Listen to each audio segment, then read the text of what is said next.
So today I'm going to be talking about the Mental Capacity Act, what it looks like when it's not being applied correctly. It's been a big part of my practice over the past few years, and I have been involved with working in places where we've needed to work on the culture around how people's understanding around it. And I've definitely grown in terms of my understanding of the Mental Capacity Act, and it's developing all the time. It seems quite complicated when you're reading about it and things like that, but I read Matt Graham's book, which was really helpful, and he talks about breaking it down, and the main important points of it are that it's about people's rights to make their own decisions, but it's also about people's rights to have decisions made for them in their best interests if they're unable to make the decision themselves. And that involves following the process of the two-stage test of capacity and in applying the principles as well. So it's not just that you can make a statement about people lacking capacity for any reason, which is sometimes what you do see. So sometimes as a social worker, I'll be working in a multidisciplinary team and I'll hear things said in a meeting like, so-and-so lacks capacity. And things that you have to ask if you hear that, I've learned from experiences in respect of what decision. And then sometimes people will go, oh, well, just in general, they just lack capacity. And that's wrong in itself, because capacity, it's meant to be decision specific, and you have to have evidence to back up what you're saying. You can't just slap that on someone. That's the whole point of having, the Mental Capacity Act and things like that around it. And that shows why it's so important, because it's such an important thing. You're taking away people's choice. And then another thing that you often hear is a best interest decision needs to be made. And you will sometimes have to think then, well, has the capacity assessment been done first? And often it hasn't been, and that's the thing. We need evidence of that before we're even getting through to best interest decision making. So that's two things to be careful of.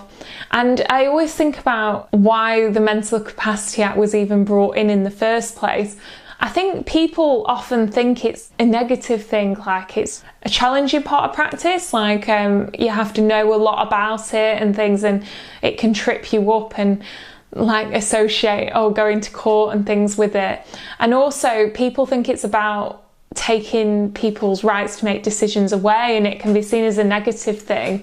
But actually, when applied correctly, it's a really empowering piece of legislation that makes sure people's rights to autonomy and their basic human rights are protected and upheld.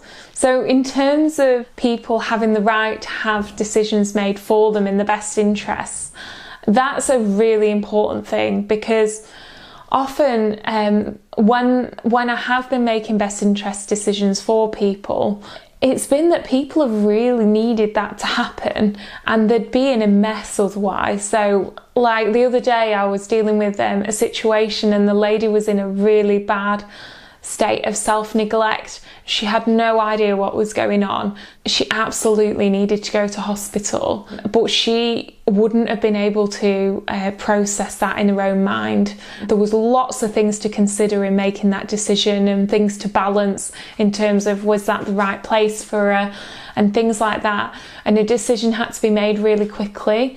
But I had to make the decision at the time, and it was right for her, and then she was safe and well, and then we can look at what happens after that. When that has to happen, it needs to be done. Another example from last week was that there was someone that was really struggling around his finances, and he was really scared that people were taking money out of his account, and he was just forgetting where his card was. And he said to me, oh, do you see it? It's my mind, and I just don't know what to do, and I'm scared, and can you take this over? I need you to do this for me. I need you to help me with this.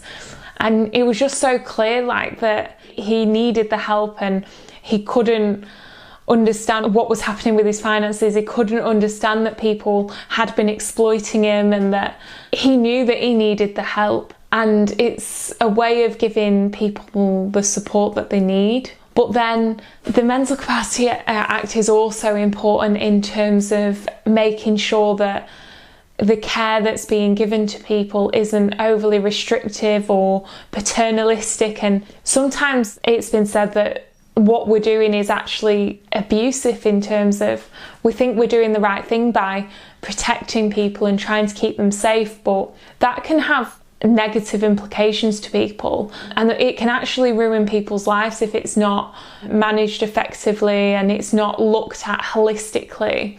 In terms of that, just to put it into context, I mean things like if someone's in a care home, it's a negative thing if people are under such a high level of control over their lives if it's not done correctly. So one thing that I'm thinking is, if people are in a care home, it's important to think about how that's being managed and not unnecessarily taking away people's freedom. Sometimes what happens in care homes is it can become quite institutionalised and set meal times and things like that. But it's important to really think about people's rights to choices within that environment as well.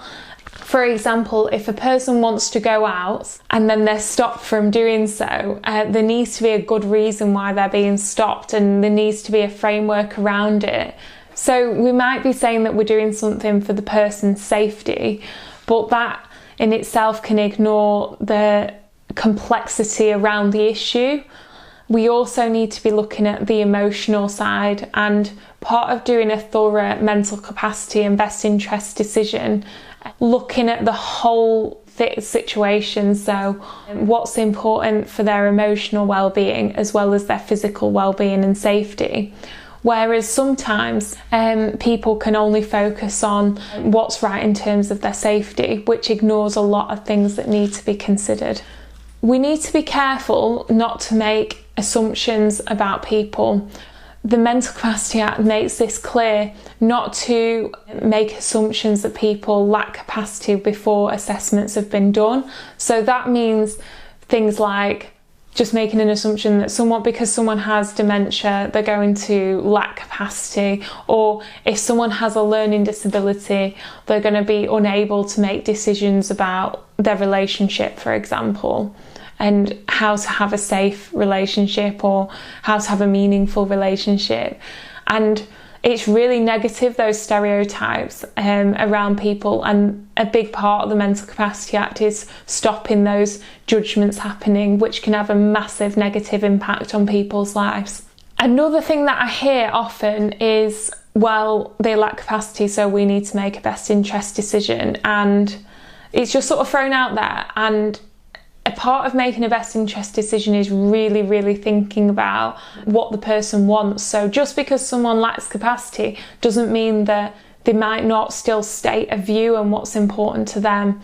And that's the thing that we really need to be getting out of the person, and thinking about, if they can't communicate that, what did they say in the past? What was important to them then? And really considering that. And that's of paramount importance. So yeah, that's quite a lot that I've talked about today, but it's just something that is really important, and I'll be having more discussions about it. If you enjoyed the video, please can you like and subscribe and press the bell if you'd like to be updated when I put out more videos. Thank you.